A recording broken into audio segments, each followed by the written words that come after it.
কোনো কিছুতে কোনো লাভ হলো না। তারপর হঠাৎই ভগ্নদূতের মতো একদিন সকালে বেজে উঠল আমার টেলিফোন, প্রমার ফোন।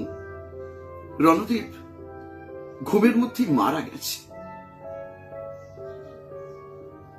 অথচ সুস্থ সবল ছেলে। আমার বেশ মনে আছে, আমি আর স্বাগতা যখন গেছি দেখতে, ওকে শেষ দেখা দেখতে, সমস্ত শরীরটা কেমন একটা অস্বাভাবিক নীল রঙের। এইভাবে হঠাৎ মৃত্যু। বাবা মার কাছেও বিষয়টা কোথাও যেন ধোঁয়াশা, কোথাও যেন সন্দেহজনক মনে হয়েছিল।